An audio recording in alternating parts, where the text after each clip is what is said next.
Oke, kita mulai aja ya. Assalamualaikum warahmatullahi wabarakatuh. Waalaikumsalam warahmatullahi wabarakatuh. Eh, kita pertemuan di siklus kedua, ya. Ini kalau kalian siklus kedua, kalau saya ini KDP siklus pertama, ada konsep dasar, ya, tentang profesi. Materi kita hari ini tentang hasil pemahaman sih sebenarnya. Kalau konsep kita kemarin sama koordinator sama Bu Dwi, konsep dasar ini terkait tentang pemahaman dari kajian, konsep teori, dan kita kaitkan lapangan. Tapi kalau biasanya KDP ini di lapangan hampir sama kayak seperti KMB. Nah, cuman masalahnya kan karena COVID-19 atau pandemi ini kita nggak bisa ke lapangan. Salah satu faktornya adalah virus yang tidak nampak atau tidak lihat, ya kan. Sedangkan perawat-perawat di rumah sakit itu pakai baju safety-nya, APD-nya itu lengkap. Nah, walaupun kalian tidak merawat dengan pasien COVID, virus itu bukan berarti di dalam ruangan saja, ya, dengan pasien saja. Virus itu bisa menyebar dari ke orang, dari benda mati ke orang, ke benda mati ke orang sampai ke udara. Itu salah faktornya kita nggak mau ambil risiko. Ada beberapa fakultas yang ngambil risiko, itu pun dinasnya sekitar 2 atau 3 jam itu per hari. Itu sudah pukul jam 9, jam 12 pulang. Nah, itu salah satu faktornya. Tapi kita pihak kampus tidak ngambil risiko karena di pihak rumah sakit mengeluarkan surat info konsen terkait jika apa terjadi kalian terkena, pihak rumah sakit dan kampus itu tidak bertanggung jawab. Ya kan? Itu sih sebenarnya kendalanya kemarin waktu sebelum kalian lah, yang awal-awal yang sebelum siklus yang sebelumnya itu akhirnya kami pihak keputusan kampus tidak bisa mengambil keputusan gitu ke rumah sakit, tapi kita ngambil sistem online. Tapi kan sudah diakui oleh L2Dikti dan Kemdikbud. Nah, iya kan. Teman ada sih yang masuk kayak kedokteran mereka kan, karena kompetensinya medis banget, ya kan. Nah, cuman kita pilih-pilihlah terkait tentang kondisi sekarang ini. Sebenarnya kalau profesi sih lebih nyamannya ke lapangan. Karena berbeda dengan S1 dengan profesi. Ya kan? Kompetensinya lebih banyak, lebih tercapai. Ya kan? Itu salah satunya karena dinas pagi, ada dinas sore, buat tugas, tapi banyak macam kasus yang kita dapatkan, kompetensinya secara tindakan, pasiennya, kita bisa sendiri lah mengevaluasi diri kita sendiri, kita mampu nggak merawat pasien, itu salah satu faktornya. Itu yang membedakan antara profesi dengan S1. Nah, S1 maksudnya dari escape. Nah, dengan komputer, dengan sesornya masing-masing, itu mereka membimbing. Ya, itu salah satunya.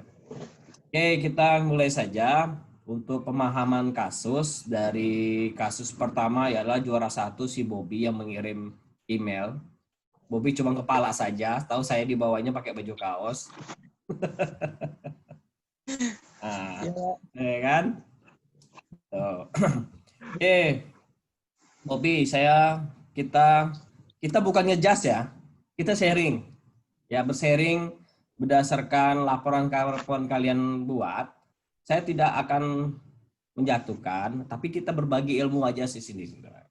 Ya, tapi kalau semua itu tidak ada yang benar, dah. Pasti salah tulah. Ya kan? Salah tuh. Ya, itu salah satunya ya. Kita enjoy aja, jangan tegang-tegang. Kalau tegang lagi tambah pusing kita, ya kan? Lah hidup tambah pusing lagi, tambah pusing lagi. Ya. Bobby, Ya Pak. siap, Bi. Saya menjelaskan yang punya kamu ya. Ya Pak, siap. Ini kasus yang kamu buat. Menurut kita sharing ya, Salbuki boleh dengan teman-teman kalian bertanya jawab. Tapi kita kan terkait kasus kamu saya buat suruh infeksi saluran napas. Saya ingin nanya, kalau sistem pernapasan tuh bagaimana, B? Mulainya. Sistem pernapasan, Pak. Hmm. Hidung, kemudian mulut, tenggorokan, bronkus,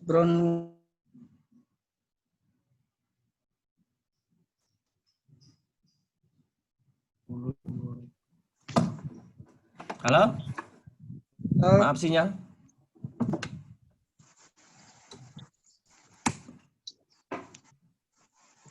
Apa tadi, B? hidung, mulut, tenggorokan, kemudian Bahasa bronkus, medis. Tenggorokan. bronkoilus, kemudian eh, paru-paru, Pak. Itu konsep dasar ya, masih pemahaman sistem pernapasan. Masih kurang tepat, Bobby. Yang pertama adalah hidung, laring, trakea, bronkus, bronkiolus, alveoli. Tidak, Bi? Ya. Ya, Pak, lupa, Pak. Nah, kalau paru-paru tuh, Bi, kayak bangunan besar. Ya, bentuknya penampungan. Kalau alveoli adalah pertukaran gas antara CO2 dan O2.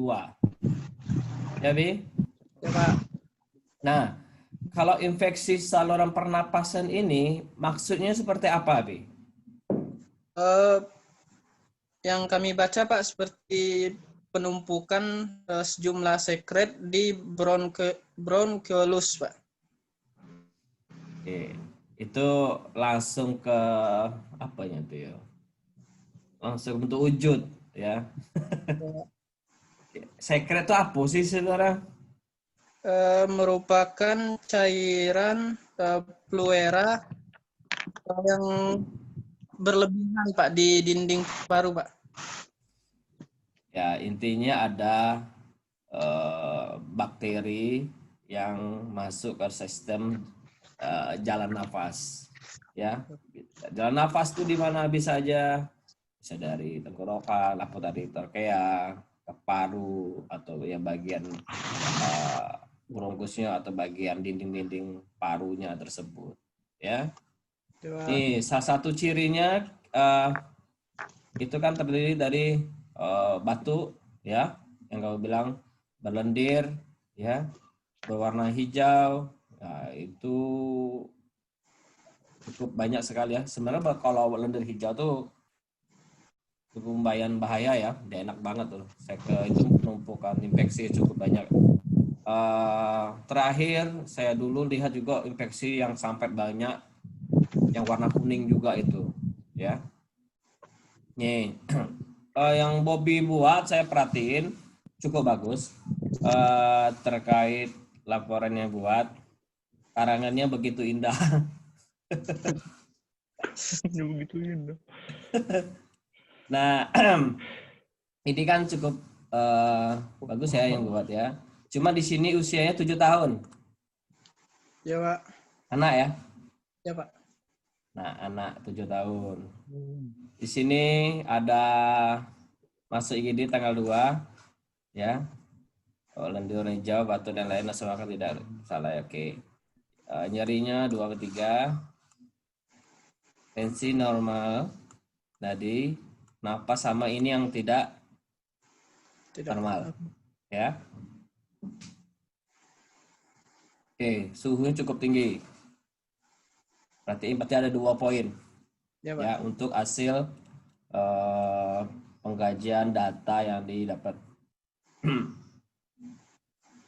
Ini keluhannya, keluhan utamanya batuk sesak napas, tapi tidak disebutkan demamnya, ya, karena cukup demam sekali tuh, tinggi.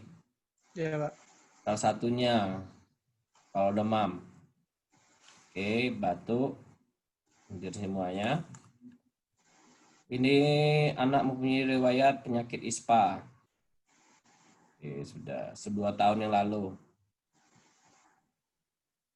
Nah, ini pengkajian pola makan ya. Ini pola makan di rumah atau di rumah sakit? Sebelum sakit ya. Bagus. Berarti pas rumah sakit 3 atau 4 sendok. Pasien dapat infus. Oke. Oke, bagus sebelumnya. Oke. Berarti kita kalau fokuskan berarti data pernapasan sama suhu, data batuk, sekret ya yang cukup banyak ya. Seleranya putih. Pak, suaranya putus-putus, Pak. Atau yang punya kami putus-putus, Pak? Ya kamu nggak. Yang lain gimana? Yang lain gimana? Halo? Bagus, Pak. Bagus ya? Berarti tepatnya. Macet-macet, Pak. Macet-macet. Sinyal Itulah jelas. kondisi sinyal nih. Di sini Ada bagus. sudah nggak? Sudah, Pak. Ya itulah kalau pakai internet putus-putus. Smartfren, Pak. Smart. Keren. Nah, data itu kan banyak sekali yang kalian buat. Nah, tapi fokuskan yang mana ya? Nah, oke, rambut bagian kepala. Bagian kepala tidak ada masalah, ya. Leher, tiroid, pembesaran tidak terdapat pembesaran. Nah, ini juga pertanyaan nih. Ini pembesaran seperti apa? Gitu tanya. Ya kalau besarnya berapa? Normal berapa? Pembinaan vena jugularis mana? Dari sini kan? Nah, biasanya sekitar ada 2 cm pembesarannya. Itu sangat besar. Di sini. Putus-putus suaranya, Pak. Iya, sinyal mula, Bob. Sinyal kami ya, Pak? Iya. Nah, itu salah satu. Di sini ada pengkajian pemeriksaan EKG, sinus, takikardi, normalis, anteriorektal. Ini nampak copy paste. Iya, Ini Pak, apa nih maksudnya? Kalau sinus takikardi dia cepat tapi agak lambat. itu kami ambil dari pengkajian di rumah sakit dulu, Pak. Soalnya nggak ada data, Pak. Iya, iya, enggak apa-apa. Kan sudah geser saya bikin kasus. Oke. Nebulizer, Ventolin, oksigen 3 liter per menit. Oke. Ini diagnosanya pakai nanda ya? Iya, Pak. Ini kayak nambahan lah ini. Enggak ada jarang nanda yang ini nih. Bisa melumpuhkan. Oke. Sudah bagus sih kedevitan bersihan jalan nafas atau ketidavitan pola nafas bawah nih. Yang atas, Pak. Ketidakefektifan berjalan napas, Pak. Soalnya dia ada secret, Pak. Oke. Berarti kalau sekret ditambahkan di DO ya. Itu di DO-nya adanya sekret. Kalau ini kan DS kalian mengatakan berdahak, berlendir berhijau. Tapi kalau pengkajian kalian juga harus melihat apakah dapatnya terdahak tersebut. Ya kan? Itu sangat penting untuk data DO juga. Si perawat mengkaji, melihat kira-kiranya emang ada dahak atau tidak. Gitu. Sekretnya sepertinya warna hijau atau tidak. Banyak atau dikit. Ya. Ya, Pak. Lalu lihat pernapasan juga itu. Pakai otot bantu nafas atau tidak. Salah satunya. Ya. Oke juga nih, ketidupan pola nafas, hiperventilasi sesak. Otomatis sesaknya disebabkan dampak dari sekret yang menumpuk. Ya, kita semua biasanya kalau untuk sekret lah yang nyangkut, sesak juga nafas kita. Ya, rasanya nafas kita menyempit. Gak ada yang Iya. Kata seperti itu. Saya juga pernah ngerasain lah seperti itu. Itu sangat mengganggu banget, tidak nyaman dengan kita seperti itu. Cuman kan secret kita di dalam, ya. Ada yang secret yang sampai di bagian area trakea sudah numpuk banyak, itu biasanya pasien yang sudah keadaan koma. Ya. Itu cukup banyak secret di mulut. Ya, kalau secret di dalam paru masih kita bisa lakukan dengan sendiri, dengan batuk, teknik relaksasi, ya langsung buang atau memberikan terapi farmakologi atau obat, ya salah satunya yang diberikan intervensi. Jadi sudah bagus. Itu juga yang kedua. Nah, kenapa harus interaktivitas? Saya tanya ke Bobby. intoleransi aktivitas. Kenapa, Bob? Karena kami mikirnya kemarin Pak, pasien mengatakan badannya lemah karena kekurangan oksigen itu Pak. Bukanlah. Tuh suhunya kayak mana? Nggak diatasin. 39,5. Yang nomor 3 berarti demam ya Pak, yang itu. Iya, itu salah satunya ya kan. Kita mengatasin masalah. Kita kan kalau tegak diagnosa keperawatan ini kan masalah ini didapatkan, bukan diagnosa medis. Nah, masalahnya contoh, kalian dapatkan pasien sesak, ya, lalu ada sekret, ada demam. Yang kalian lakukan dulu apa? Ya kan?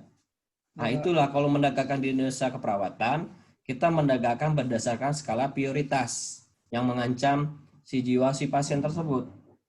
Tapi, Ya Pak. nah itu, jadi kita sendiri pun paham. Oh, berarti nih, emang benar menegakkan diagnosa keperawatan, interaktivitas ada, tapi di bawah lagi, gitu. Yang mana yang paling mengancam? Kalau kita demam, kisah jauh deh, kita demam 38, itu kan rasa demam dan kita nggak akan nyaman kita buatnya, apalagi 3,95 itu, ya kan? Itu berarti mengatasinya tadi yang pertama ya kalau pernapasan kita harus bersihkan jalan nafas, kalau nggak begitu O2-nya nggak masuk ke dalam tubuh, ya kan? Baru membersihkan jalan nafas, baru terapi oksigen, ya, baru langsung ke demamnya. Itu salah satu untuk menegakkan diagnosa keperawatan. Jadi kalau untuk kita kaji, kalau di lapangan ya kita sharing. Saya kalau ingat pasien, lihat pemeriksaan fisik, apa keluhan dia, saya tahu mau ngapain lagi diagnosanya. Itu kesimpulannya, ya. Tapi kalau data secara konsep teori pengkajian, emang kita harus tulis. Tapi kalau kita lihat langsung, lihat selembaran, kenapa dokter itu sebentar aja lihatnya ngapain? Oh, ini harus yang selesaikan dulu masalah ini. Contohnya tadi, oh ini diselesaikan dulu kata dokter, sekretnya angkat dulu, baru kasih terapi oksigennya, lalu kasih obat demamnya. Nah, itu caranya di lapangan, ya. Jadi kita mendasarkan data pengkajian yang benar-benar masalah itu yang kita angkat, ya. Salah satu poinnya, ya Babi. Ya Pak. Nah, jadi triknya untuk menegakkan diagnosa keperawatan, data yang paling mengancam, ya. Kalau dalam keperawatan soalnya kan kayak gini nih, kalau kayak gini kan ada konsep CAB, ya kan, ada ABCD, kebanyakan CAB, tapi kalau IGD itu ABCD, ya kan. Kalau ICU itu CAB macam. Nah, kalau yang ini, kalau konsep kita C-nya kan tidak ada masalah berat, ya kan. Yang di masalah berat di RW-nya, jalan nafas, ya kan. Nah, kita jalan nafas ini sampai mana yang kita lakukan kalau intervensinya? Bebe? Ini Pak, bersih jalan napas sama ini Pak, oksigenasi Pak. Kalau jalan nafas, kita lakukan suction, ya. Kalau sekretnya banyak. Kalau pasien sadar, itu kita berikan teknik relaksasi atau batuk efektif. Ya, itu caranya. Biasanya seperti itu di lapangan. Pakai Ventolin. Tadi kan ada terapi itu. Nebulizernya. Ya, Ventolin ada 2 kali terapi. Dia harus hidup dari hidung, keluar dari mulut. Biar dia sirkulasinya bagus. Nah, setelah itu dia lakukan teknik relaksasi atau batu efektif. Itu membuang sekret di dalam tubuh pada pasien yang sadar. Tapi kalau pasien tidak sadar, otomatis itu banyak sekali masalahnya. C-nya itu pasti kena, D-nya juga kena. Ya kan? Disability-nya. Kayak tingkat kesadaran, ECS, ya kan, kekuatan otot, itu masalah kena semua. Ya, Babi? Pak. Itu salah satu kasus yang diambil. Nah, itulah saya cari gambaran untuk melihat dari kasus si Bobby tersebut. Ya, intervensinya. Lalu langsung ke sini ada 3 ya, sudah. Ini ada, nah, di sini kan intervensinya melakukan RW, ya, manajemen RW, manajemen jalan nafas. Posisikan pasien semaksimal mungkin. Posisi apa yang akan diberikan si Bobby semaksimal mungkin? Kalau pasien sesak biasanya semi power, Pak. Nah, semipolar untuk membuka jalan nafasnya, ya. Tuh, itu yang semipolar. Atau bunyi nafas. Nah, kebiasaan perawat jarang sekali melakukan tindakan ini, mendengarkan suara nafas, ya, pakai stetoskop, bunyi nafas yang normal, tidak normal itu jarang sekali. Saya sering bimbingan ke profesi. Suara nafasnya apa? Bronki, Pak. Sudah dicek. Enggak, Pak. Jadi tahu dari mana? Dari catatan, Pak, dari pengkajian rumah sakit. Nah, salah satunya isi itu kepedean kalian untuk melakukan observasi atau tindakan melakukan mendengarkan suara napas, suara jantung, dan lain-lain, itu tidak pernah sama sekali. Saya waktu profesi, saya nggak akan mau kalah dengan anak koas. Koas kan bawa tuh tas kecil di sampingnya. Saya pun bawa juga tas kecil. Itu nesengkit saya setiap hari saya bawa samping saya. Itu jarang sekali kalau orang lain nggak pernah bawa. Kalau saya bawa, setiap IGD itu standby saya. Handscoon, gunting, tensi, tem. Kenapa? Rumah sakit tahulah. Guntingnya satu-satunya di dunia itu. Nak bergiliran. Tem juga satu. Ya kan? Bagaimana kita melakukan pemeriksaan fisik, cuman alatnya cuma satu. Sedang kalian suruh bawa alat, kalian bawa cuma di dalam tas, tapi tidak dikeluarkan. Itu ya maksud saya itu, keinginan mau belajar, keinginan mau tahu, agak kurang. Makanya kalian tidak pede. Saya pede-pede aja dengan dokter. Kenapa? Saya tanya dokter juga intervensi tindakan medis, mereka nggak kurang paham. Ada beberapa ya, salah satunya itu dulu. Ya nggak tahu semuanya kan. Tapi si perawat kan melakukan secara medis juga. Jadi kita pun harus tahu bagaimana melakukan pemeriksaan fisik normal dan tidak normalnya. Bagaimana bisa tahu kalian katakan tidak normal ataupun normal, sedangkan kita sendiri jarang melakukannya. Karena sifat malas itu tadi adalah melihat dari kasus dari catatan perawatan dari rumah sakit, ya, atau di list pasien. Ya kita sharing ya di sini. Jadi jangan pernah takut ataupun malu untuk masalah pengkajian di rumah sakit, ya. Nah, monitor respirasi itu adalah kita lakukan sejam sekali atau 15 menit sekali. Itu yang harus kita TJ, ya. Ada pasien yang gawat darurat, ya monitor terus. Ada pasal ventilator, kan ada itu, ya. Tergantung pasiennya sadar tidak sadar. Kalau tidak sadar, pakai ventilator itu biasa lihat di alat monitoring, ya.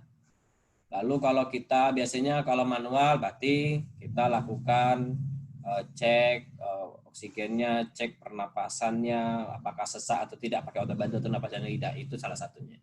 Ya, ini kolaborasi sudah jelas sama dokter, kalau terapi atau terapi obat dan lain-lain.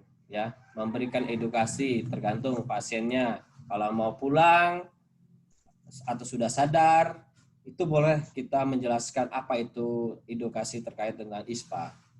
Ya, salah satunya. Ini pasien sama dia. Nah, di sini, nah ini sudah dibahas di atas ya, di nusa kedua. Terapi oksigen, pertahankan jalan nafas paten, atur peralatan oksigen, monitor oksigen. Nah, saya tanya Bobby. Coba. Oksigen, bukan oksigen sih. Nafas pula. O2 yang udara kita nih, kadar oksigennya berapa? Yang kita hirup nih, tanpa ada alat. Berapa kadar oksigennya? Lupa, Pak. 80%, Pak. 20%, Bobby. Ya. Kenapa kita bilang 20%? Ya, karena karena kan oksigen ini kan tercampur dari karbon dioksida, kotoran ya. Itu yang maksudnya tidak sebaik mungkin oksigennya. Ya. Makanya ada oksigen lagi yang kayak nasal kanul. Nah, nasal kanul itu kan melewati selang ya, hidung yang dimasuk ya, sekitar 40%. Ya. Ada rebreathing mask. Ya, cuma pakai kayak masker tuh itu sekitar 60 sampai 80. Non-rebreathing mask itu sebagai 9 atau 100%, tergantung berapa liter yang diberikan. Setiap masing-masing liter ada berapa persen yang ditambah. Ya. Ya, Bobby? Ya, Pak. Itu salah satunya. Ini tonivitas tadi agak kurang, ya. Nah, oke. Nah, jika nih, ini lebih terapi oksigennya ya. Persiapan perawat mengkaji. Kalau kita ini, saya mau nanya, Babi. Kira-kira flow meter itu yang mana, Bi? Flow meter, Pak, yang untuk ngatur di tabung oksigen, Pak. Flow meter yang ngatur oksigen tuh. Ya, Pak. Yang mana nih? Di Semuanya. Itu biasanya kalau di dinding itu flow meter itu loh. Yang Ya, tabung Pak. semua itu. Oh, kalau yang di dinding, iya, Pak. Di ini ya, Pak. Yang ada tabungnya itu, Pak. Yang Ya, berisi berarti air. semuanya tuh. Ya, Ya. Pak. Kalau humidifier? Humidifier yang ini, Pak, berisi air, Pak. Ya, berarti yang tabung air tuh, ya. Ya, Pak. Nah, airnya air apa, Bob? Air bersih, Pak. Air bersih itu apa? Banyak air bersih itu.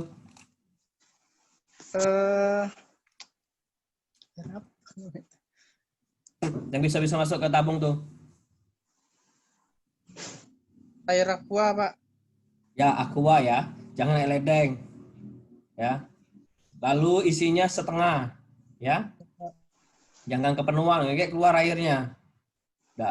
Oke, ntar air yang dalam tabung humidifier itu masuk ke dalam selang. Kalau kepenuhan, efeknya masuk cairan ke bagian hidung. Oke, aspirasi si pasien, sesak napas pasien. Itu salah satu yang kita perhatikan baik-baik, ya. Ya, Pak. Oke, sudah untuk Bobby. Kira-kira buat teman-teman yang lain ada tanya untuk masalah kasus Bobby?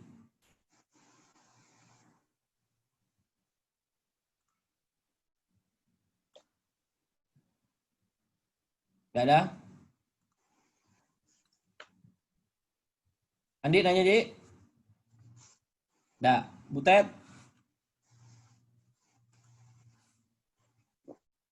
Aduh, Butet. Eliska? Nggak ada? Tidak, Pak. Oke lah. Kita cari lagi kasus berikutnya untuk masalah. Apa? Terima kasih Bapak. Oke, sama-sama. Posisi Febri hilang ya.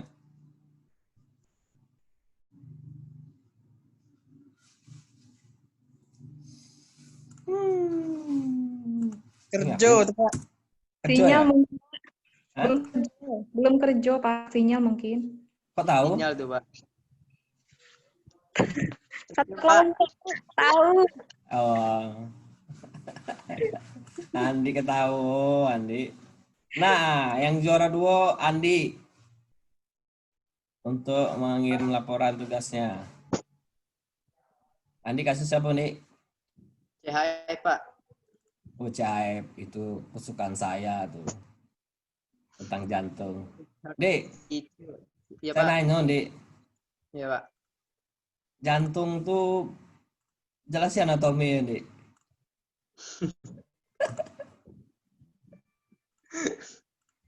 Ngapun Dik? Pening Dik. Iya, Pak. Apa Mending, aja Pak. poin-poin dari jantung Dik? Eh, Sama jantung itu terbagi dari 4 bilik, serambi kanan dan serambi kanan sampai kiri, ventrikal kanan dan apa lagi?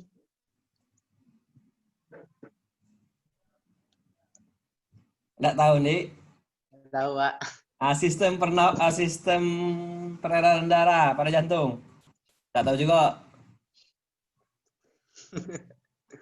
Pertama itu darah melalui dihirup melalui hidung, kemudian Bukan hidung. Sistem peredaran darah.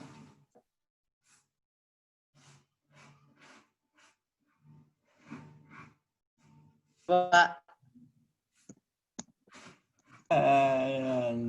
Andi. Oke lah. Dik, yang merupakan sistem vena cava superior ya, memasukin bagian dextra yaitu atrium dextra. Dextra itu bagian kanan ya. Masuk ke katup tricus vidalis ya. Masuk tricus vidalis lalu melewatin ke atrium ventricle dextra ya, ventricle dextra lalu menyalurkan ke arteri pulmo ya, arteri pulmo masuk ke paru-paru. Paru-paru itu terjadinya pertukaran gas ya, lalu masuk ke vena atau arteri ya, vena atau veri ya, pulmonaris masuk ke atrium sinistra. Sinistra masuk ke katup. Oh, itu tadi katup sebelah kanan itu betul lah tricus medial. Medial. Katup medial masuk ke atrium sinistra. Atrium sinistra menyebar ke seluruh tubuh ya untuk peredaran darahnya. Jadi kita pahamin dulu dasar normal ya. Kalau kita normalnya nggak tahu, bagaimana kita untuk memahami dengan kasus pasien tidak normal atau masalah. Contohnya CHF, congestive failure, ya. Congestive failure itu apa? Maksudnya apa tuh, apa Ndi? mengapa, Pak? Pada kasus CHF, masalahnya apa dalam definisi dengan kasus CHF? Masalah itu yang masalah untuk kasus CHF-nya, Pak. Masalah Ya. utamanya, Pak. Deteksi konsep. Itu masalahnya itu ketidakmampuan di mana sini jantung untuk memompa darah dengan jumlah yang cukup untuk memenuhi kebutuhan jaringan terhadap nutrisi dan oksigen di dalam tubuh, Pak.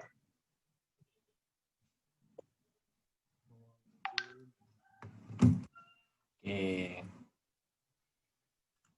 Ada bagian pada jantung yang bermasalah tidak mampu memompa ya. Congestive heart failure atau gagal jantung.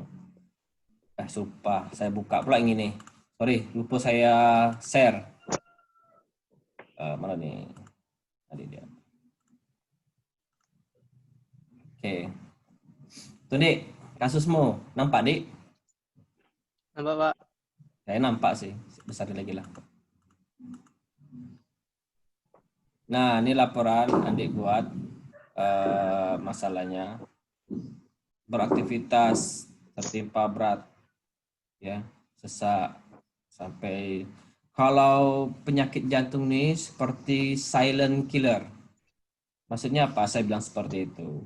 Di dalam teori ngomong kayak gitu, silent killer. Banyak sekali orang mati tiba-tiba. Kan bukannya tiba-tiba datang. Bukan itu. Tapi saya bilang dengan penyakit jantung ini dia tidak memberikan sinyal. Ya, dia tiba-tiba aja seperti boom. Boom. Banyak sekali kan pada pasien-pasien sehat, tidak ada sakit-sakit, tiba-tiba pasien itu langsung down, langsung meninggal di tempat. Wallahu itu hanya Tuhan yang tahu ya. Itu yang memang dikatakan sinyal. Karena apa? Sifat jantung ini sangat sensitif, bagian yang organ yang paling penting. Ya, itu salah satunya. Makanya kalau dikatakan penyakit jantung ini kita bahaya.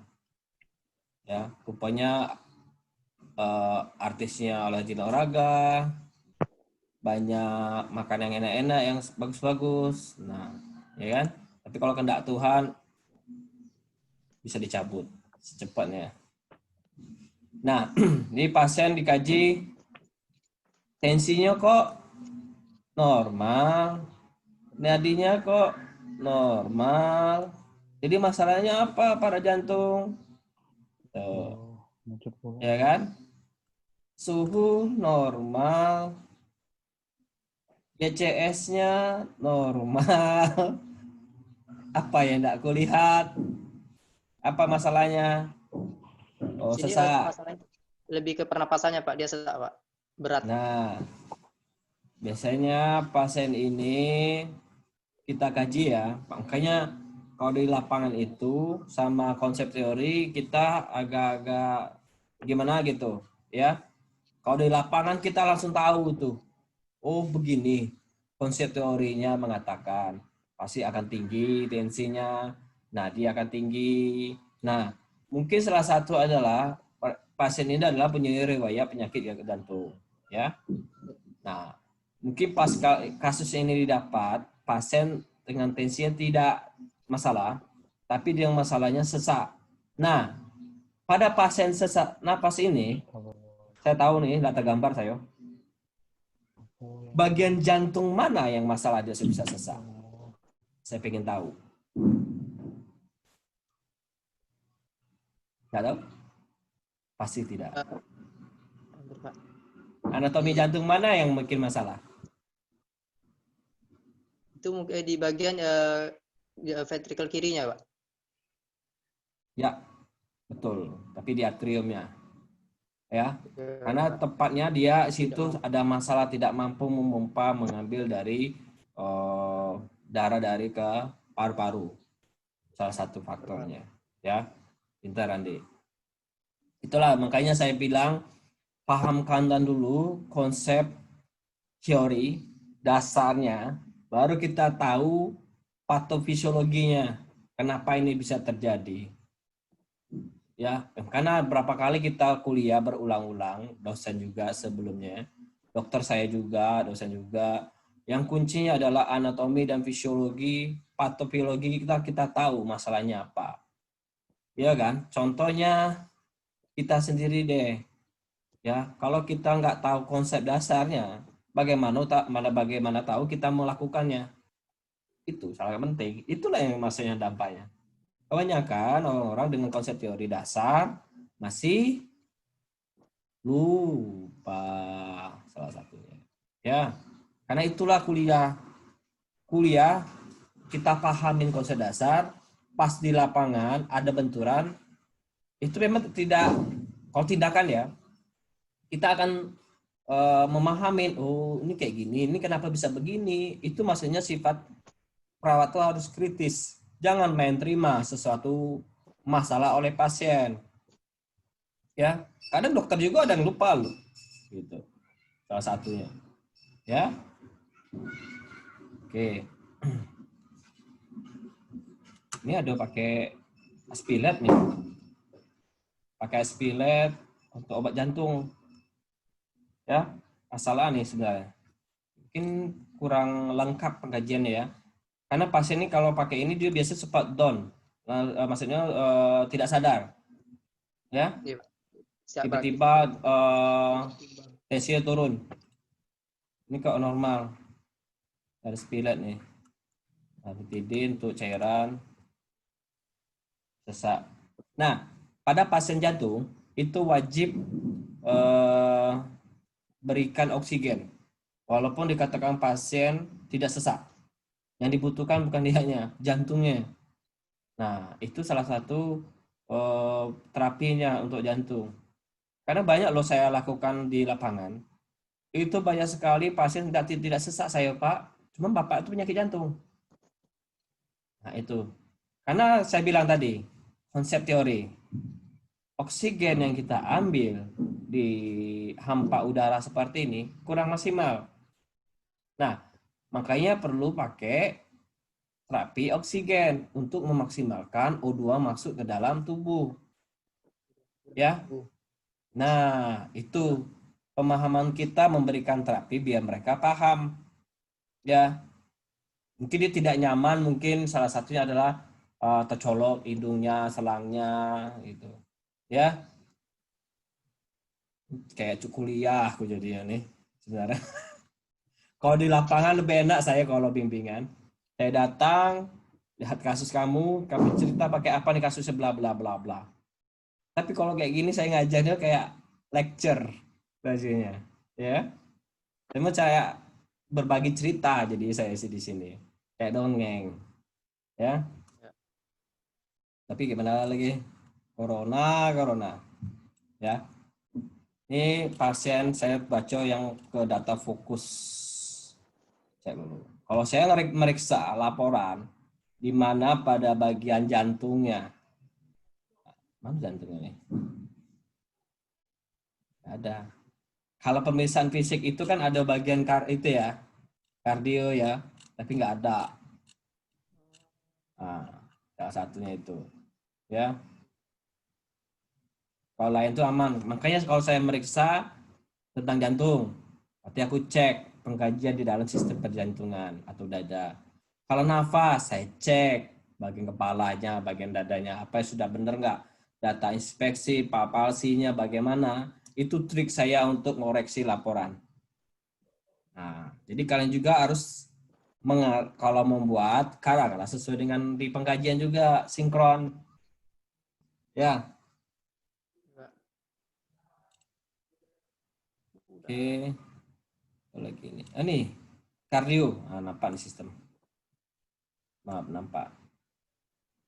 Di sini tidak ada distensi vena jugularis, temperatur hangat, warna pucat, temperatur luar lebih dari 2 detik, terdapat edema. Edema ini mana? Tuh. Kiri, Pak. Hah? Bagian dada sebelah kiri. Bukan. Ini terdapat edema pada tungkai, power grade. Apa? Ini edema bergrade 1. Itu.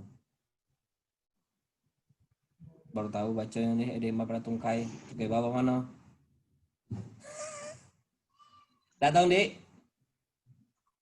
Di bawah sternum, Pak. Jarang ada edema Tulang sternum. di situ, ya. Cuma kalau kita melakukan pemeriksaan fisik, itu cek pembatasan antara jantung, ya, cek ada interkostal berapa, ya, denyut pada apex, itu aja sih untuk melihatnya. Kalau di sini pada jantung bisa edema loh, bagian ekstremitas bawah atau ekstremitas atas, ya. Nah, nyerinya 4, lumayan nih, sedang, ya. Pada kaki kiri. Oke, tidak ada pendarahan, pucat, api normal. Nah, nih. Hemoglobin, leukosit normal. Normal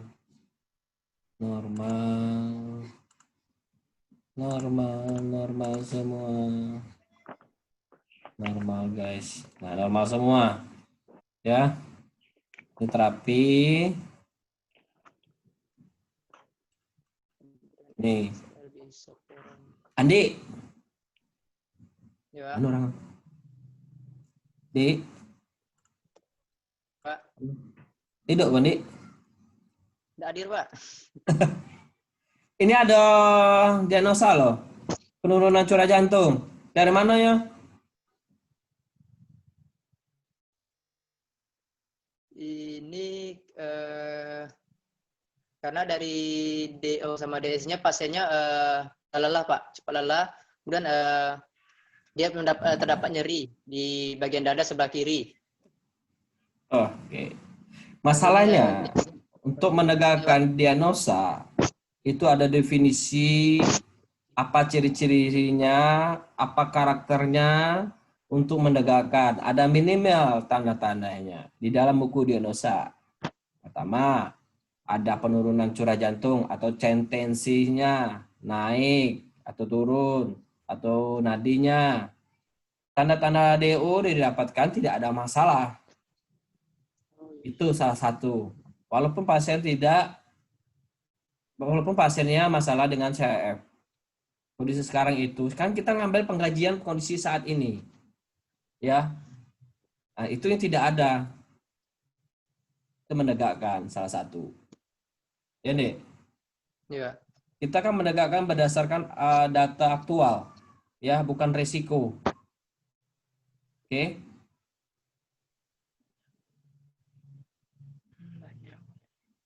Oke, di sini lagi. Kenapa bersin jalan nafas? Karena pasien itu mengalami sesak, Pak. Juga terdapat sekret. Kalau sekretnya ada, jangan salah ada frekuensinya masalah. Di pernapasan kamu itu normal. Oh iya, saudara. Itulah Iya. kalau mengarangnya tidak tidak tepat. Itu yang sering ketawa dengan saya. Bagaimana orang adanya sekret, napasnya normal. Itu salah satunya. Tidak, Dik? Ya, tadi itu. Iya, Pak. Itulah maksudnya. Itu sifat kritis. Jadi belum tentu sekret napasnya kok normal. Itu salah satunya. Itu saya bilang ke kalian semua. Jadi data pengkajian yang didapatkan ya. Karena ini kita kasus sih. Tidak di lapangan. Jadi tidak apa-apa. Kita kasih ini sharing ya. Saya sebenarnya berbagi nih gimana? Berbagi ilmu, sharing terkait kasus-kasus. Tapi ya gimana? Kita emang harus Zoom. Padahal ketemu Andi sering di kantin. Nah, ini adalah diagnosa intervitas. Diagnosa apa nih ya? Diagnosa yang paling aman di dunia. Itu pasti keluar. Kita aja pasti kalau sakit dikit interasivitas, bobok capek. Interasivitas juga. Ya. Itu diagnosa yang paling apa ya? Kalau di dosen saya ngomong ini diagnosa sering yang dipakai. Yang selalu ada. Dan selalu. Apapun penyakitnya itu aktivitas. Ya. Itu Landi. Jadi kita di sini ada kekuatan otot 3, tapi di atas saya lihat GCS-nya normal, kok sini bisa 3. Ngerti tidak, Dik?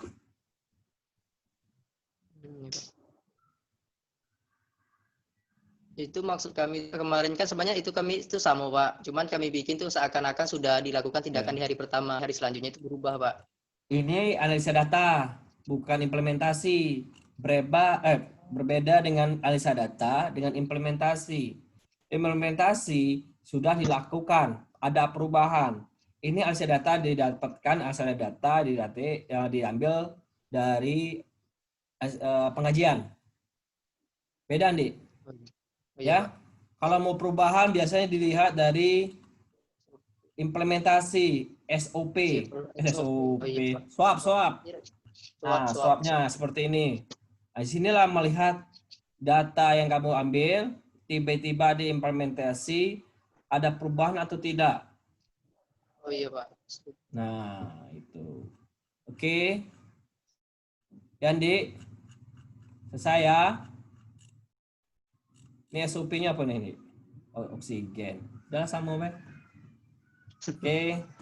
Cukup untuk Andi ya untuk masalah dengan kasus CAF-nya. Ya. Lanjut ke siapa lagi ini? Oh iya. Butet.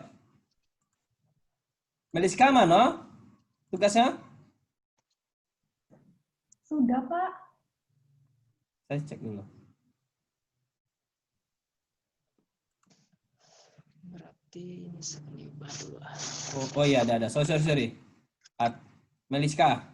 Kita Meliska dulu.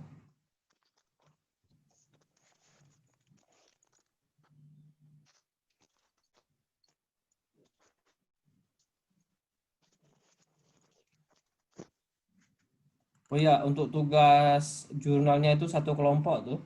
Entah diadu oleh kelompok si Fadil. Salam.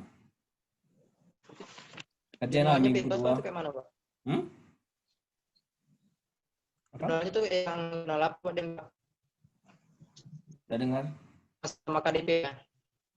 Ya diadu dengan kelompok yang lain.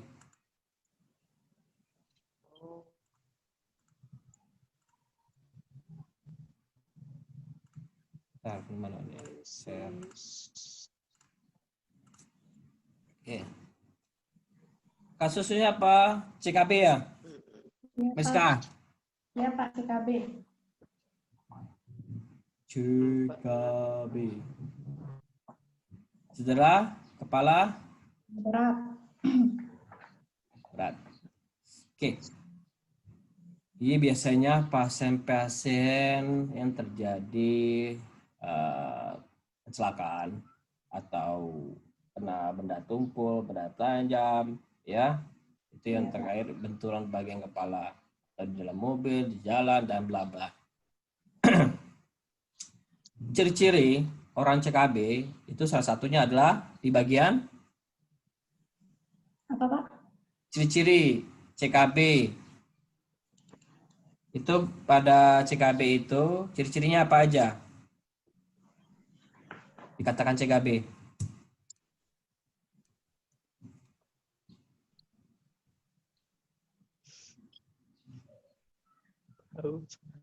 Halo? Iya, Pak. Ciri-ciri KB apa? Cedera otak. 160/100. Hah?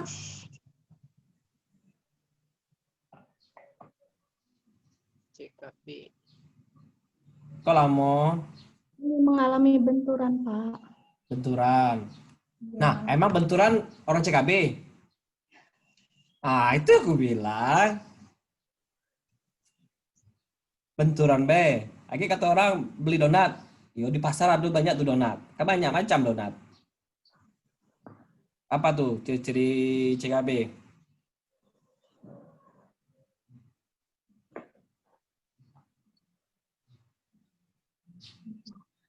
Nah, bagaimana kita menegakkan orang dikatakan CKB? Itu. Ya, Meliska. Ya. Ya benar, salah satunya kena bentur kepala, benda tumpul, benda tajam, luka, lecet, perdarahan. Tapi kalau luka yang kecil, tak mungkin dong kita katakan dia CKB. Ada CKR. Ya. Nah, kalau CKB itu biasanya badan KJS atau keadaan koma. Iya, Pak. Iya, Pak. Itu iya Pak. Ya, salah satunya itu untuk dikatakan CKB ya. pasti cukup banyak, jadi jalan nafas, sesak napas, penurunan kesadaran, luka, dan bla bla. Itu ya. Banyak sekali kan? Ini asli kopi banyaknya dari siapa dapatnya? Dari sama dapatnya? Apa, Pak? Ini kasus. Ini kekuatan otot masih kosong, 00. Mati semua. Koma, Pak. Ini, Pak. Kalau kalau 0 ini mati. Parah kau nih buatnya. Aduh. Keterbatasan laptop, Pak. Laptop kami rusak, Pak. Jadi buatnya... Oh, gitu. Ya, Jadi Pak, kenapa laptopnya? Hah? Kenapa laptopnya? Rusak, Pak, laptop kami, Pak. Beli yang second. Notebook murah sekarang. 1 juta. Jangan nak shopping, Bang. Nak ke kafe yang jalan. Pernah, Pak. Semenjak corona. Butet ketawa tuh. Butet tak senam-senam lagi sekarang. Bukan laptop baru, Pak. Ketawa dia. Oh. Ya. Tuh. Ini nampak nih. Dari rubah. Iya. Baca dengan saya. Wah. Mantap. Ini etiologi cukup panjang. Ini konsep etiologi cedera kepala, cedera primer, kerusakan. Tapi kalau dalam hasil data, saya nggak perlu pakai ini, ya, karena ini adalah patofisiologi atau WOC. WOC sudah ada. Biasanya kalau kita bikin laporan kasus, ada WOC, ya. WOC itu kan ada masalah keperawatan. Nah, di sini ada tegaknya adalah berarti. Nah, di sini adalah tidak efektif bersihin jalan nafas. Tapi di bawah sini ketidakefektifan nafas. Jadi masalah etiologinya apa? Coba lihat, perhatiin. Masalahnya apa? Lagi menegakkan diri usaha keperawatannya apa? Nah, saya cek di bawah nih. Mana escape-nya? Cedera kepala, Pak. Penyebabnya. Berhubungannya tidak ada. Nah, mana escape-nya? Nih, baru nongol. Obstruksi.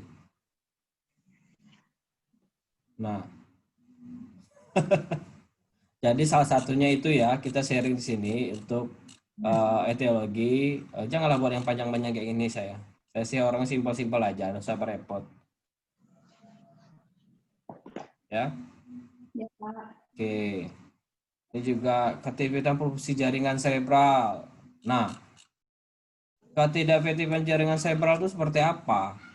Ya, salah satunya adalah GCS, terpasang alat ventilator, pupilnya perhatiin ada bagian kepala yang kena benturan, perdarahan, ya kan? Itu masalahnya. Jadi ada gangguan pada proses jaringan serebralnya tersebut. Oke. Aktivitas pola nafas pasti. Ini pasien dengan keadaan kayak gini banyak masalahnya. Tidak di 3 sudah diagnosanya. Macam-macam. Sebutin. Ya, pernapasan, penurunan jantung, kayak tensinya drop, tiba-tiba kulitnya macam-macam deh. Semuanya kena tuh, bisa suhu. Jadi penyakit ini cukup berat, ya, banyak masalahnya. Jadi itu salah satu menegakkan diagnosa yang paling prioritas itu dulu, ya. Kalau ini konsepnya CAB, ya. Karena si ruang ICU seperti itu. Oke. Skalanya, bagus sekali ini dibuatnya. Saya bilang narasi biasa aja sih. Ini ya. Kira biar cepat selesai. Langsung terakhir. Bukan terakhir, yang kedua lagi. Bobby. Butet. Mana Butet?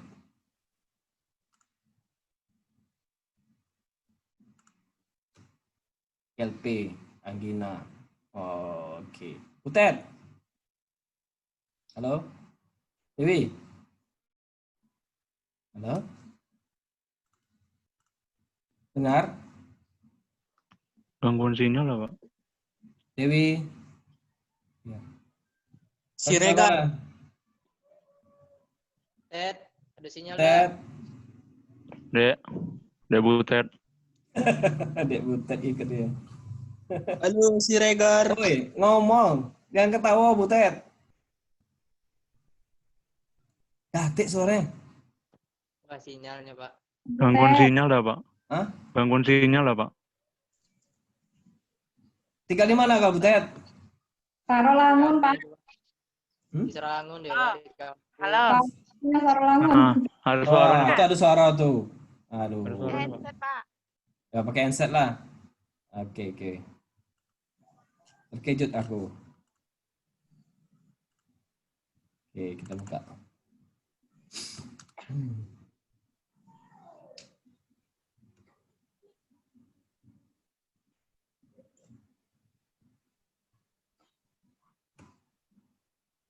Lama nih internetnya mungkin.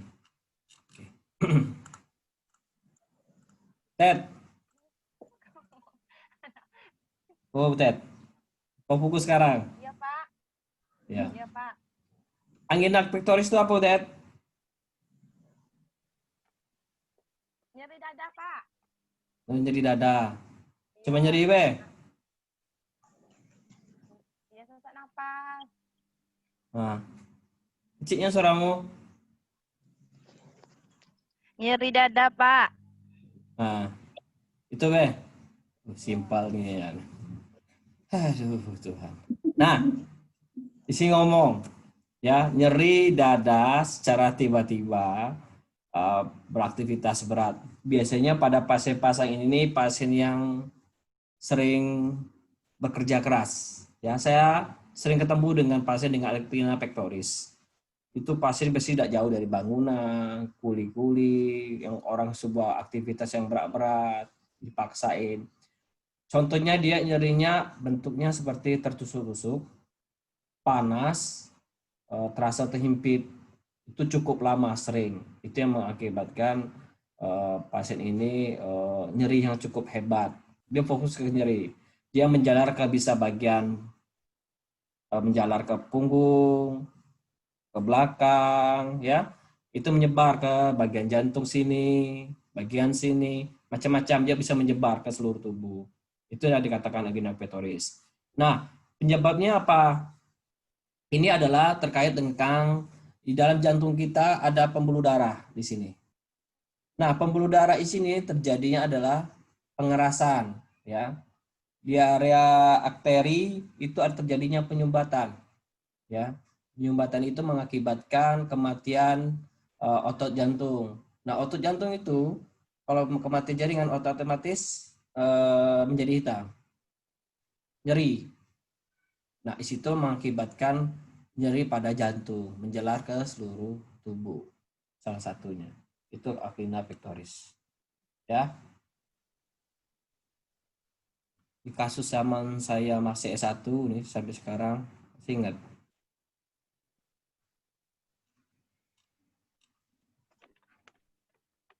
Ini konsep teori. Teori nih, Butet. Ada, Pak, yang satu lagi. Ini Yalah, laporan kasusnya, Pak. Nah, ini konsep teori ini yang dijelaskan Butet. Tapi ini konsep Dungus. Lama banget. Ya. Ini Dungus. Ya. Masuk Dungus pengajiannya. Ya, biasanya pasien ini dengan keadaan ya lelah, butuh istirahat, gangguan pada irama jantung, butuh pernapasan oksigen, paling beri terapi obat analgesik karena dia nyeri gitu. Intinya. Ya, jadi pasien tidak bisa melakukan aktivitas yang berat. Jadi benar-benar bed rest, harus istirahat, jangan banyak pikiran. Itu salah satu penyakit angina pectoris. Ya. Saya menggambarkan begini biar kalian tahu apa ciri-ciri pada pasien dengan angina pectoris. Banyak loh buku-buku kedokteran, dia dikatakan di Indonesia medis ciri-cirinya seperti ini. Tanda-tandanya seperti ini. Penelaksanaannya seperti ini. Lalu terapinya seperti ini. Ada tuh di buku kedokteran. Saya senang bacanya karena kalau bagian keperawatan tidak ada. Karena mereka punya hak paten untuk melakukan secara medis. Itulah bedanya kita pembahasan tentang melakukan pelaksanaan. Itulah yang kita bahas ini. Rata-ratanya kita lakukan medis terus. Mana sih bagian keperawatan? Nah, itu dampaknya kita sebagai perawat, kita ambil semua multitalenta kalau perawat nih. Ya kan? Apa sih batasan kerja kita? Yang kerja kita selalu dikatakan delegasi dan delegasi. Itu salah satu yang penyebabnya kita. Jadi yang kita lakukan ini adalah secara medis. Kalau secara keperawatan, tadi saya bilang, teknik relaksasi, memberikan kenyamanan buat pasien, kebutuhan primer, contohnya memandikan, itulah kerjaan kita. Hampir mirip dengan pembantu. Nah, kayak baby sister jadinya kita ini. Bedanya kita melakukan pasien yang tidak bisa melakukan beraktivitas dengan kondisi sakit. Karena sakit itulah perawat kita memberikan perawatan. Ya, itu makanya saya bilang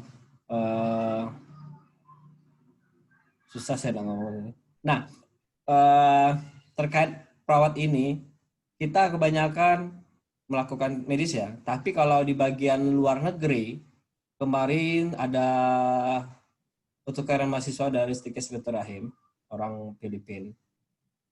Ngambil darah aja, dia mengatakan no job me. Nah, perhatikan. Ya. Orang Filipina aja ngomong seperti itu, masih mahasiswa. No job me, sir, gitu ya. Jadi tapi tetap kita dia study tour ke rumah sakit.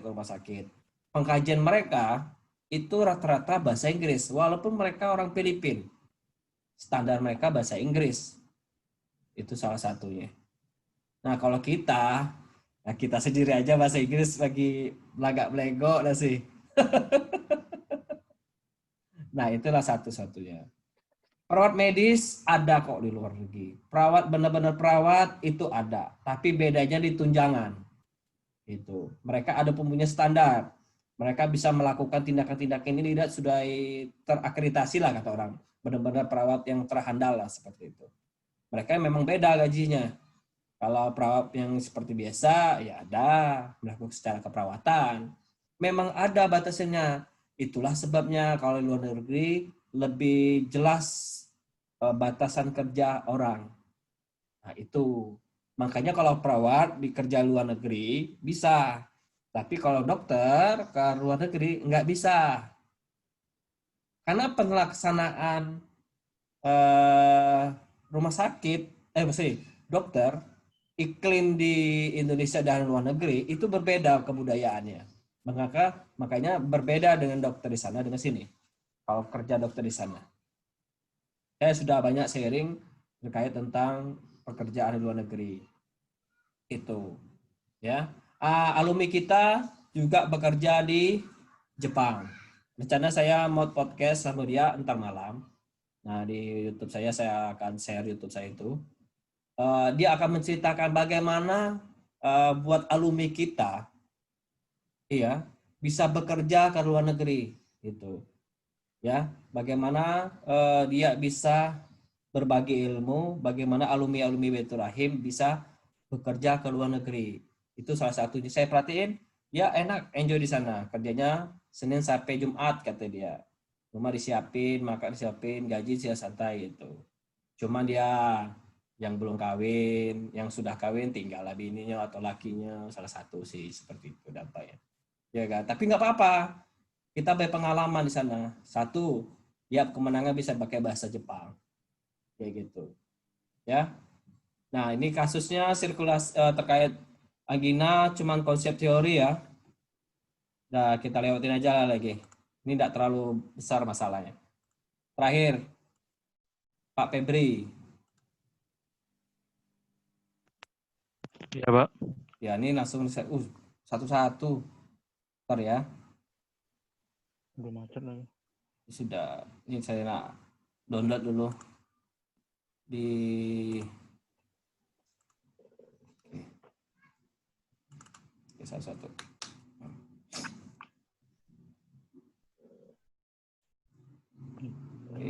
Pak Febri kasusnya apa, DM ya? Iya, DM, Pak, DM. DM tipe 2. Iya, Pak. Yang diambil tipe 2. Oke, Kasusnya tipe 2, Pak. iya. Kalau orang DM itu kok bisa DM? Disebabkan kenapa, Pak Febri? DM itu bisa 2 penyebabnya, Pak. Kalau yang DM1 itu kan karena jelas nggak suaranya, Pak? Jelas banget. Iya. Jadi kalau DM tipe 1 itu kami baca di teorinya itu, Pak, penyebabnya karena kerusakan atau destruksi pada sel beta Langerhans di pankreas. Kemudian kalau tipe 2 itu pengaruhnya ialah gangguan pada insulinnya, Pak. Bisa defisiensi insulin atau resistensi insulin. Sehingga gula darahnya itu tidak bisa dialirkan. Sehingga kemampuan insulin tadi itu nggak bisa merangsang jaringan perifer untuk mengambil glukosa sama memproduksi glukosa oleh hati sehingga dihambat gitu, Pak. Kami baca teorinya gitu, Pak. Ya apa-apa, bagus. Nah, itu yang ku senang tuh narasinya. Kalau tadi ngomong nyeri, Pak, ada selesai ya. Oke, bagus Pak Febri. Itu saya pinginkan. Narasinya cukup panjang jadi menjabarkan ya.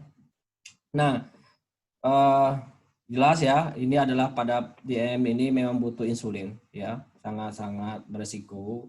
Jadi dia setiap mau makan, tapi cek gula darahnya sebelum dia mau makan, dia pasti akan cek gula darahnya. Kenapa orang DM itu bisa kurus? Saya orang bilang kan pada disebabkan dia pola makannya yang diatur sampai makannya dikit. Nah, karena orang DM ini kalau makannya cukup mahal, kayak orang nge-gym. Halo? Dengar? Dengar, Pak. Oke. Karena pola makan diet yang itu cukup besar biayanya. Ya kan? Oke. Pasiennya lemah, pusing, jatuh, tekanan darah tinggi, selainnya tensi tidak masalah, nafas tidak masalah. Gula darah yang naik. Nah, gula darah. Oke.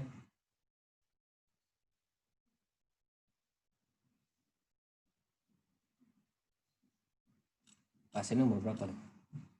Oh, sudah ibu-ibu. Nyonya. Ya. Oke. Pasiennya satu. Nah, ini pasien satu rumahnya nggak ada ya. Maksudnya tuh diberikan garis putus-putus. Yang mana satu rumah. Nggak mungkin dari satu rumah. Lalu nutrisi. Oke. Pola eliminasi. Maka minum bagus. Melakukan aktivitas sendiri. Oke.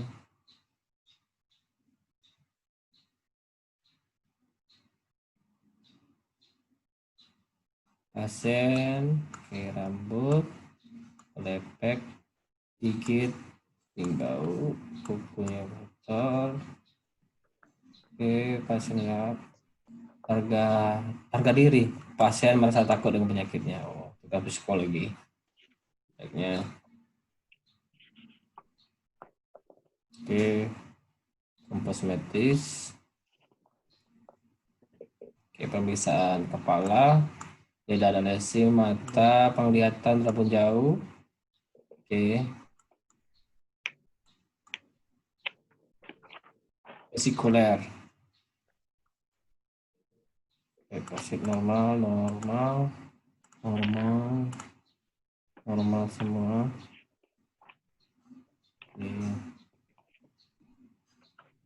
Oke. Nah, good. Halo, ini bagus. Ada Iya, masalah Pak. ya, ketidakseimbangan kadar gula darah ya, yang pola hidup yang tidak sehat disebabkan dari pasien mengatakan pusing, lemah. Suka. Halo, Iya, Pak. oke.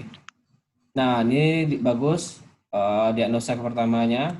Cuman DO-nya cuman satu aja ya.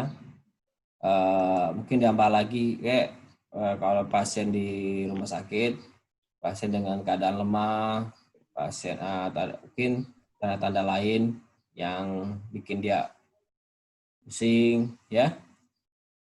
Gitu ya, Pak. Tidak apa. Nah, nutrisi kurang dari kebutuhan tubuh. Porsi yang hanya dihabiskan setengah porsi. Bising usus. Bising usus. Hipoaktif. Bising usus itu kayak mana tuh? Itu suara abdomennya itu tadi, Pak. Kalau normalnya itu Kontraksi kami bahas. usus enggak? Oh iya, Pak. Kami cuma nyari mengenai normalnya, Pak, sih, Pak. Iya, tidak apa-apa. Nah, sebenarnya kalau kita bising usus tuh terkait kontraksi usus tuh kan terkait orang diare sih. Cuman kalau lihat kalau kurang nutrisi, contoh berat badan ya, berat badan normal, lalu kulitnya, lalu ada mual muntah atau tidak pasiennya, ya kan? Makan mual tapi tidak sampai habis, itu salah satunya tuh. Defisit perawatan diri.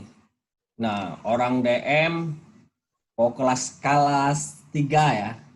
Kalau kelas 3 mungkin bisa jadilah ya, ada beberapa pasien mau maaf agak kurang bersih. Kayak mana mau bersih? Kelas 3 hidup bednya banyak, jarak nggak bawa perlengkapan mandi yang kurang memadai, ya kan? Kalau di rumah sakit. Iya, Pak. Itu salah satu sih.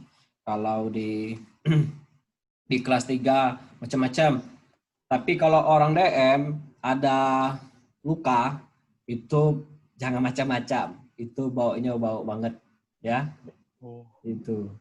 Nah, bau itu apalagi lukanya sudah kronis ya. Luka kayak gitu ya. Itu cukup bau banget gitu. Nah, aromanya kalau aromanya khas banget. Kayak daging bau busuk. Ya. Oke, ini implementasi nggak ada aja sih. Ya. Jadi kalau untuk DO ini kan minim ya.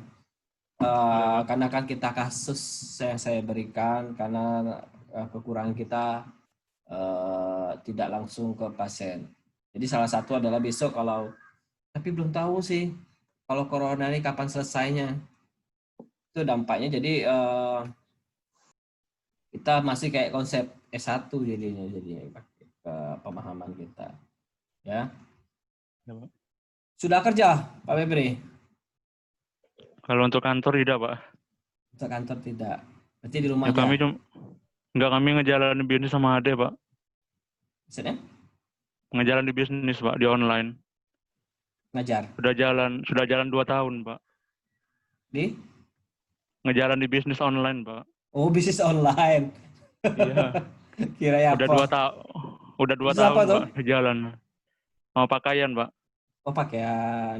Iya. Alhamdulillah. Gak apa-apa. Jangan pernah malu kalau usaha. Ya. Jangan pernah takut, malu. Yang penting kita masih menjalankan halal. Apapun yang kita kerjakan itu memenuhi kebutuhan kita masing-masing, tidak mengganggu atau tidak mengganggu orang lain, tidak itu ya seperti itu deh. Ya. Iya, Pak. Tidak apa-apa, bagus tuh. Kena ngojek pun ada nggak masalah. Saya suka orang seperti itu daripada dia duduk-duduk santai di rumah tapi tidak berpikir tuh otak. Saya senang orang yang berkreativitas. Saya sendiri aja harus berkreativitas sendiri. Bagaimana saya membuat konsep media, bikin YouTube, semua lain-lainnya saya bikin. Kenapa? Saya yang ngajari teman bikin YouTube, dia yang monetis duluan. Nah, Saya ngajarin tuh teknik-tekniknya, caranya. Rupanya dia duluan. Kenapa? Dia konsisten bikin videonya. Kalau saya tidak konsisten, salah satu faktornya saya sibuk. Karena untuk YouTube ini rupanya harus konsisten, rajin masuk upload video. Kalau saya ini kan kemarin sibuk, persiapan wisuda, persiapan ini, bla bla bla. Ada tambah-tambahan kegiatan yang harus saya kerjakan. Itu kuncinya sendiri. Ya, nyamuk.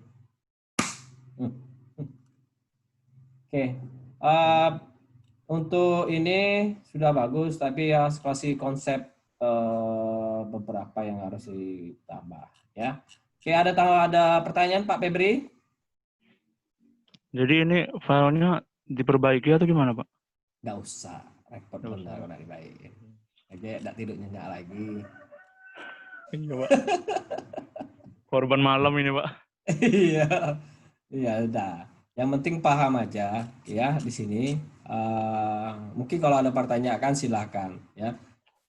Saya tidak menyalahkan karena kita konsepnya konsep teori, ya kan?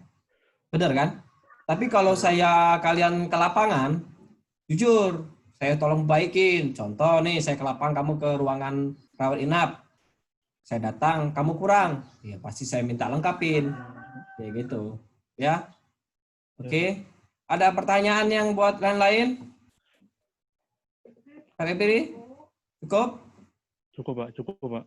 Cukup. Itu yang paling cepat kalimat yang dicukupkan. Oke. Kalau begitu Baik. kita butet mano lah orang ini. Ya ampun. Kepala tidak nongol kok kira aku nengok pintu. Nah, baiklah. Untuk penjelasan berikutnya, nah untuk berikut, untuk kasus berikut minggu kedua maunya apa nih? Kasus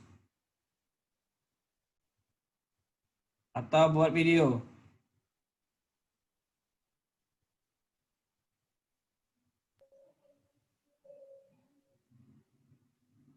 Diam. Apa, Pak? Buat video Untuk itu saya minggu pelopor kedua itu. kelaporan, mau bikin apa kita? Mau kasus ya? Atau bikin apa? Kalau video apa, Pak? Kalau video Iya sistemnya sih. gimana, Pak? Hah? Kalau Kalau video video yang sistemnya bagaimana? gimana? Ya sih kekurangan video itu kan kalian pula perlengkapannya kurang pula sih alat medisnya. Iya, Pak. Itu salah satu faktor. Bisa sih video, cuma tambah teknik keperawatan bukan medis. Salah satunya adalah terapi, relaksasi, atau memberikan edukasi pada pasien tentang contoh DM. Bagaimana edukasi seperti DM seperti apa dan terapinya seperti apa, salah satu ya. Yang kedua bisa juga CHF ya.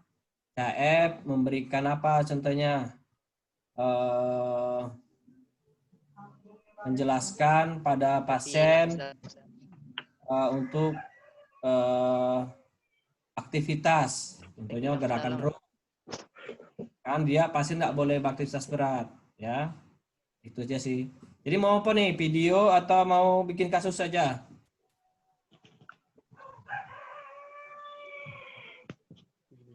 Video ada apa juga sih? Video. Video apa lah? Pening Video kalau apa? kasus. Kalau pening kasus Pening, panjang Pak. nih. Pening. Yang kepala. Kalau video boleh sama teman atau di pasiennya, Pak? Nah, carilah teman. Ya. Kelompok Apa? Berarti bebas. Apa? Tadi? Berarti kalau misalnya video ini, Pak, untuk pasiennya itu bebas, entah itu keluarga Ya, bebas. ataupun teman sendiri yang jadikan pasien untuk Bebas. edukasi. Oke. Udahlah, kita saya Berarti sistemnya ini kayak pakai lembar balik gitu, Pak ya? boleh. Udahlah. Oke, kita diskusi ke dalam grup ya. WA. Ya, Pak. Oke. Kita Iya, Pak, akhirin iya, Pak. pertemuan hari ini untuk tatap muka untuk minggu pertama, minggu kedua silakan diskusi kelompok besar untuk telaah jurnal. Ya, kerjakanlah minggu kedua ini. Jadi minggu ketiga tidak terkejar-kejar. Ya, kan karena konsul juga tuh pembimbing 1, 2 dan 3. Ya kan? Baiklah, kita selesai pertemuan akhir ini. Mohon maaf kalau ada salah kata atau perbuatan. Juga, Pak. Saya tutup. Assalamualaikum warahmatullahi wabarakatuh. Waalaikumsalam warahmatullahi wabarakatuh. Terima kasih, Pak. Yuk. Terima kasih, Pak. Yuk.